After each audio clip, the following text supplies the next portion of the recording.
প্রিয় ভাইয়েরা, আপনার অন্তরে হিংসা আছে কিনা কারোর প্রতি কিভাবে বুঝবেন? অনেক সময় আমরা নিজেরাই কি করি, আরেকজনের প্রতি হিংসা করি, টেরও পাই না যে হিংসা করছি। হিংসা একটা কবিরা গুনাহ। হিংসা একটা কি কবিরা গুনাহ। কোরআনে কারিমে আল্লাহ সুবহানাহু ওয়া তাআলা হিংসার বিষয়ে একাধিক আয়াতে আল্লাহ তাআলা আলোচনা করেছেন। এক আয়াতে আল্লাহ বলেছেন, আম ইয়াহসুদুনান নাস আলা মা আতাহুমুল্লাহু মিন ফাদলি। আল্লাহ কাউকে দয়া করে কোনো একটা কিছু দিয়েছেন, ফসলটা ভালো হয়েছে, ইনকাম ভালো হয়েছে, তার প্রমোশন হয়েছে, কোনো একটা ভালো দিক আল্লাহ তাআলা তাকে দিলেন, এটা দেখে তুমি হিংসা করছো যে আল্লাহ দিয়েছেন সেজন্য?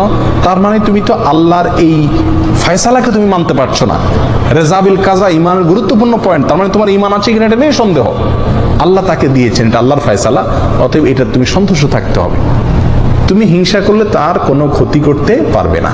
প্রিয় ভাইয়েরা, আপনার অন্তরে হিংসা আছে কিনা কারোর প্রতি কিভাবে বুঝবেন? কারোর কোনো ভালো সংবাদ শুনে, কারোর কোনো ভালো হাল দেখে, কারোর কোনো সুখের তার অন্তরে চিন করে জ্বললো, হয় না এরকম? একজন হয়তো ভালো কোনো কিছু হয়েছে, আপনার মনে দেখাচ্ছে যে ভিতরে জ্বালা পোড়া শুরু হয়ে গেছে, অস্থির শুরু হয়েছে, মেজাজ গরম হয়ে গেছে।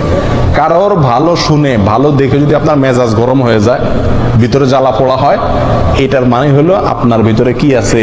হিংসার রোগটা আছে। এটা টেস্ট, হিংসার টেস্টের উপায় হলো এটা। প্রিয় ভাইরা, হিংসা থেকে আমরা খুব কম মানুষে কি আছি? মুক্ত আছি। এটা হারাম, আমরা জানিও না যে হিংসা হারাম। প্রিয় ভাই, কারোর প্রতি হিংসা করা যাবে না।